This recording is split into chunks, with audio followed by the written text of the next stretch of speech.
यूं तो ज़िंदगी बहुत खूबसूरत है, मगर ये अब आपकी सोच पर निर्भर है कि आप इसे खूबसूरत समझते हैं या फिर अपने लिए एक तरीके से मुसीबत या अभिशाप। नमस्कार, जय हिंद। मैं हूं आपका दोस्त कवि आदिगणेश। स्वागत करता हूं और प्रारंभ करते हैं। हिंदी ग्रेड सेकंड हेतु जो स्नातक स्तर वाला पाठ्यक्रम है, उसके अंदर हमने प्रारंभ कर रखा है कबीर ग्रंथावली को, जिसकी साखियों में 5 अंग, प्रथम और 10 पद देखेंगे। प्रथम 5 अंग जो है उसमें से सबसे पहला अंग गुरुदेव को अंग हमने देख लिया, पढ़ लिया, और आज से हम प्रारंभ कर रहे हैं सेकंड जो अंग है, दूसरा अंग सुमिरन को अंग। ठीक है, सुमिरन को अंग है जो आज देखेंगे। सुमिरन को अंग के अंदर क्या है वो मैं आपको थोड़ा सा परिचय दे देता हूँ इस अंग का, और उसके बाद में इसकी जो आगे की साखियाँ हैं वो देखेंगे। अनुरोध है आप सभी से कि निःशुल्क रूप से इतनी गुणवत्तापूर्ण तरीके से ग्रेड फर्स्ट और सेकंड का आपको पाठ्यक्रम करवाया जा रहा है इस चैनल पर, तो ज़्यादा से ज़्यादा लाइक करें वीडियो को, सभी दोस्तों के साथ सभी ग्रुप में फेसबुक व्हाट्सएप पर शेयर करें इन वीडियोज़ को, और पहली बार देख रहे चैनल को सब्सक्राइब कर बेल आइकन क्लिक कर ले ताकि आपको सूचनाएं मिलती रहे। और साथ ही जितने ज़्यादा साथियों को आप जोड़ेंगे उतनी ही साथियों की मदद है जो होने वाली है। टेलीग्राम चैनल का लिंक डिस्क्रिप्शन में मिल जाएगा। कवि आदिगणेश हिंदी नाम से टेलीग्राम चैनल है, जिस पर 4700 से ज़्यादा लोग जुड़े हुए हैं। उस चैनल को आप ज्वाइन है जो कर लीजिएगा। और पढ़ाई से संबंधित भी आपकी अगर कोई समस्याएं रहती है, किस प्रकार से तैयारी करें, किस प्रकार से खुद को मोटिवेट रखें, तो मेरा दूसरा यूट्यूब चैनल है। यूट्यूब चैनल है ये आदि की आवाज़ नाम से, आदि की आवाज़ नाम से। उस पर जाइए, आपको पढ़ाई से रिगार्डिंग बहुत अच्छे आपकी बिल्कुल बेसिक समस्याओं के समाधान की वीडियोज़ वहाँ पर मिल जाएंगी, तो आपको ज़रूर कुछ ना कुछ सीखने को मिलेगा आदि की आवाज़ पर जाकर। चलिए अब देख लेते हैं सुमिरन को अंग है जो क्या है। बाकी क्लासेज आपको प्लेलिस्ट में मिल जाएगी अगर पहले वाली नहीं देखी तो। सुमिरन को अंग में क्या है साहब? सुमिरन स्मरण का तद्भव रूप है। एक तरीके से स्मरण जो होता है उसका क्या है? तद्भव रूप है। और स्मरण शक्ति का ये क्या है? स्मरण क्या है? शक्ति का एक भेद है। और यहाँ पर सुमिरन का मतलब है याद करना, स्मरण करना। तो कबीर साहब यहाँ पर क्या है, इन साखियों में प्रभु स्मरण को विशेष महत्ता जो प्रदान करते हैं कि प्रभु को याद करना, प्रभु का नाम लेना, उनका स्मरण करना, उसको विशेष महत्ता देते हैं इस अंग के अंदर। यानी कि सुमिरन को अंग जो है, ये जो सुमिरन को अंग है अपने आज जो पढ़ने जा रहे हैं दूसरा अंग, इसमें प्रभु स्मरण को संपूर्णतः समर्पित है ये अंग पूरा का पूरा। और इसके अंदर क्या स्मरण की महिमा और बखान का वर्णन है जो किया गया है। तो जो निर्गुण संतों की भक्ति पद्धति है में जो आराध्य है, उनका नाम स्मरण को बहुत महत्व दिया गया है। ठीक है, तो कबीर साहब ने नाम स्मरण की महिमा बताते हुए केवल नाम स्मरण के आधार पर ही एक ऐसा आधार बताया उन्होंने कि जिसके द्वारा मनुष्य क्या है, मुक्ति लाभ है जो प्राप्त कर सकता है, मुक्ति तक है जो पहुंच सकता है। ठीक है, सारे वेद शास्त्र हो गए, उन सभी का सार यही है कि राम का नाम ही संसार में क्या सबसे श्रेष्ठ है, सर्वोच्च है। तो उसी नाम स्मरण की महिमा यहाँ पर देखने को मिलेगी। ठीक है, पहली साखी देखते हैं कि कबीर कहता जात हूँ, सुनता है सब कोई, और राम कहे भला होइगा, नहीं तर भला न होई। कि कबीर कहता जात हूँ, भला यानी कल्याण, और नहीं तर यानी अन्यथा। जो नहीं तर आया है ये इसका होगा अन्यथा, अदरवाइज या अन्यथा। ठीक है, कबीर कहता जात हूँ, सुनता है सब कोई। तो कबीर साहब कहते हैं कि मैं कहता जाता हूँ और सब कोई सुनते हैं। कि कबीर कहता जाता हूँ कि मैं तो कहता जाता हूँ, सुनता है सब कोई, और बाकी लोग क्या है, सुनते हैं, सुन रहे हैं। क्या सुन रहे हैं? राम कहे भला होइगा, नहीं तर भला न हो। कि मेरा विश्वास है, ऐसा कबीर साहब कहते हैं कि राम कहने से क्या है, कल्याण होगा। राम कहे भला होगा, कि राम राम करेगा ना, राम का नाम लेगा ना, तभी ये जो भला होने वाला है। नहीं तर अन्यथा भला न हो, अन्यथा कल्याण है जो नहीं हो सकता।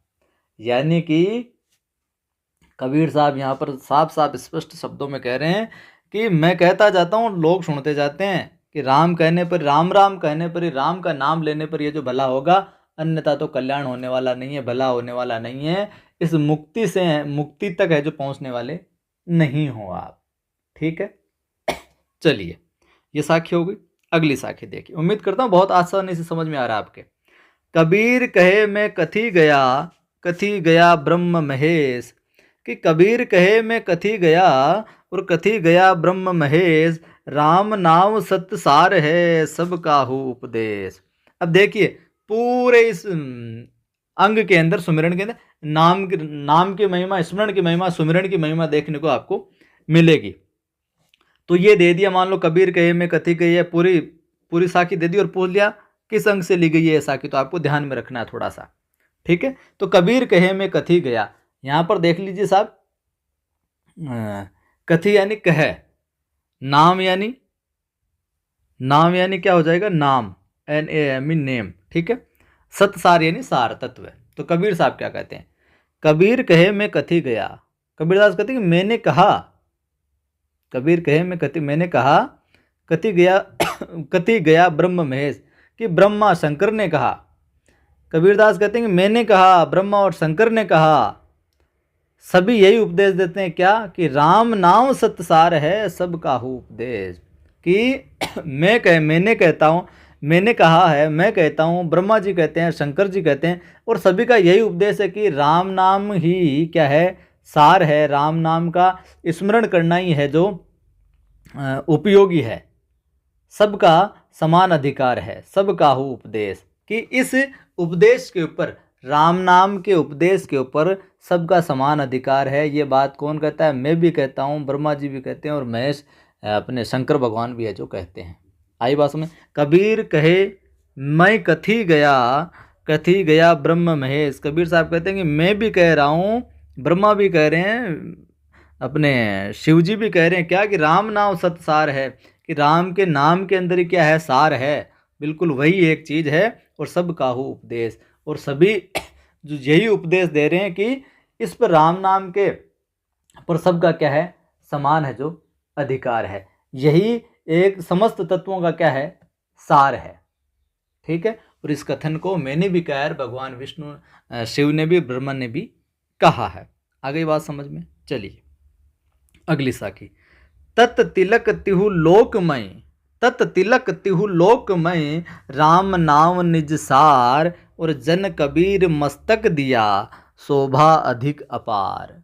देखिए साहब, तत् यानी तत्व, तिलक यानी उत्तम और श्रेष्ठ। यहां पर क्या कहते हैं कि तत् तिलक तिहु लोक में राम नाम निज सार, कि तीनों लोक में राम नाम तत्व ही श्रेष्ठ है। तत् तिलक तिहु लोक में राम नाम निज सार, कि तीनों लोक में, तिहु लोक में, तीनों लोक में तत् तिलक जो तत्व है, राम नाम का तत्व है ना, तीनों लोक के अंदर राम नाम का तत्व ही क्या है, श्रेष्ठ है। राम नाम निज सार, और राम का नाम ही अपना क्या है, एक तरीके से सार तत्व है, बिल्कुल बिल्कुल मक्खन यही है मथने के बाद में। और जन कबीर मस्तक दिया, शोभा अतिक अपार, और उस राम नाम को कबीर ने अपने माथे पर धारण कर लिया है, और जिससे क्या सौंदर्य बढ़ गया है। जन कबीर मस्तक दिया यानी कि उस राम के नाम को कबीर ने अपने माथे लगा लिया है, माथे में धारण कर लिया है, और जिससे शोभा अधिक अपार, जिससे क्या सौंदर्य है जो और बढ़ गया कबीर साहब का। यहाँ पर आगे देखें हम तो तिलक किसी की आस्था और विश्वास का केंद्र है, ठीक है। और इसको धारण करने से चक्र का व्यक्तित्व और मस्तक का सौंदर्य जो बढ़ जाता है। आपको पता है ऐसे एक तो ललाट, और उसमें स्त्री अपने बिंदी लगा लेती है या तिलक लगा लेते हैं, चंदन का टीका, और तो उससे क्या जो आभा है वो बढ़ जाती है। जो तो आ गई बात समझ में इस साखी का पूरा अर्थ, कि तीनों लोकों के अंदर राम नाम का जो नाम है वही, उसी में सार तत्व, वही एक सार तत्व है, वही सबसे श्रेष्ठ है। और राम नाम को कबीर साहब ने क्या अपने मस्तक पर धारण कर लिया, जिससे क्या और सौंदर्य है जो और है, जो आभा है जो बढ़ गई है। अगली साखी देखिए कि भगति भजन हरि नाम है, दूजा दुख अपार। भक्ति भजन हरि नाम है, दूजा दुख अपार, और मनसा बाचा कर्मणा, कबीर सुमिरन सार। ये आपने साखी कई बार देखी होगी। इसमें देखिए शब्दार्थ देखें तो मनसा यानी मन से, मनसा यानी मन से, बाचा यानी वचन से, वाणी से, और कर्मणा यानी कर्म से, ठीक है। मनसा मन से, बाचा यानी वचन से, वाणी से, कर्मणा यानी कर्म से। तो भक्ति भजन हरि नाम है, दूजा दुख अपार, मनसा बाचा कर्मणा, कबीर सुमिरन सार। क्या कहते हैं कबीर साहब? कबीर साहब कहते हैं कि प्रभु भक्ति और जो भजन जो कुछ भी है ना, वो उनका क्या नाम स्मरण ही है एक तरीके से। भक्ति भजन हरि नाम है दूजा दुख अपार। तो इसके लिए क्या जो अन्य साधन है वो बताए गए हैं। और अन्य साधनों में क्या है, जो दुखों से क्या परिपूर्ण है वे सारे के सारे साधन, अन्य साधन जो भी है वो दुखों से परिपूर्ण है। भक्ति भजन हरि नाम है दूजा दुख अपार, मनसा बाचा कर्म ना कबीर सुमिरन सार। कि परमात्मा की भक्ति और उनके नाम का जो भजन है वही क्या है, सार तत्व है। इसके अतिरिक्त जो भी साधन है, जो भी अन्य बातें हैं वो सारी की सारी क्या है, दुखदायी है, दुख है सारी की सारी चीज़ें। और मनसा बाचा कर्म ना कबीर सुमिरन सार। कबीरदास कहते हैं कि मन से, वचन से, कर्म से परमात्मा का स्मरण ही है जो जीवन का सार तत्व है। परमात्मा का स्मरण ही मन से, कर्म से और वचन से, वाणी से प्रभु का स्मरण क्या है, सार तत्व है जीवन का। भक्ति भजन हरि नाम है, और भक्ति है जो परमात्मा की भक्ति है, जो परमात्मा का नाम है वही भजन क्या है, सार तत्व है। और दूजा दुख अपार, उस नाम के अतिरिक्त जो भी चीज़ें हैं ना वो सारी की सारी क्या है, दुखदायी है, दुख देने वाली है, कष्ट योग्य, कष्ट साध्य है एक तरीके से।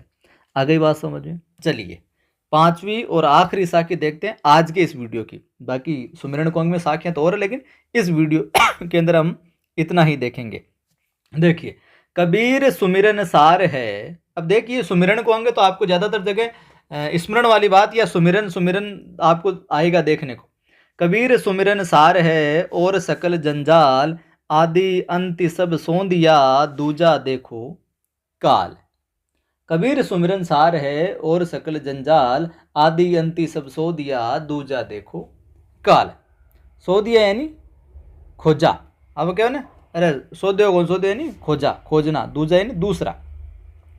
कबीर साहब क्या कहते हैं, कबीर साहब कहते हैं कबीर सुमिरन सार है और सकल जंजाल। कहते हैं कि मैं तो हरिनाम का ही चिंतन करता हूँ, मैं तो हरिनाम का चिंतन करता हूँ, उस प्रभु का स्मरण करता हूँ, वही क्या सार तत्व है। और सारी की सारी चीज़ें क्या जंजाल है, सारी की सारी माया में लिप्त करने वाली है। कबीर सुमिरन सार है और सकल जंजाल। जो प्रभु का नाम है वही नाम, उसका सुमिरन करना, उसका स्मरण करना, प्रभु का राम का नाम लेना, वही क्या सार तत्व है। और सकल जंजाल, और बाकी जितनी भी सारी चीज़ें हैं ना, सकल जितनी भी सारी चीज़ें वो क्या है, एक तरीके से जंजाल का काम करती है, यानी माया में लिप्त करने वाली है सारी की सारी चीज़ें, जाल बिछाने वाली है, उनको अपने वशीभूत करने वाली है सारी की सारी चीज़ें माया रूपी। आदि अंत सब सो दिया दूजा देखो काल। आदि अंत सब खोजकर जान लिया है, ये ज्ञान लिया है कि अन्य सारी चीजें व्यक्ति को नष्ट करने वाली है। दूज देखो आदि अंत सब सो दिया, कि मैंने तो आदि और अंत सब खोजकर ये जो जान लिया, ये ज्ञान प्राप्त कर लिया है कि बाकी दूजा दूसरी है देखो काल। दूजी जितनी भी चीजें हैं वो क्या है, काल के समान है, नष्ट करने वाली है। कबीर कहते हैं कि सुमिरन भगवान का नाम, सदगुरु का नाम, ही जो सुमिरन करना वही एक सार तत्व है। बाकी सब क्या सकल जंजाल है, माया के अंदर लिप्त करने वाली है, जंजाल में है। आदि अंत सब खोजकर मैंने तो देख लिया है क्या, बाकी जितनी भी चीज़ें वो व्यक्ति को क्या है, काल के समान नष्ट करने वाली है। आ गई बात समझ में? तो ये थी अपने 5 साखियाँ सुमिरन को अंग से। कैसी लगी कमेंट करके बताना। लाइक नहीं किया वीडियो तो लाइक कर दो, सभी को ज़रूर शेयर किया करो ताकि वो भी जुड़कर लाभ ले सके।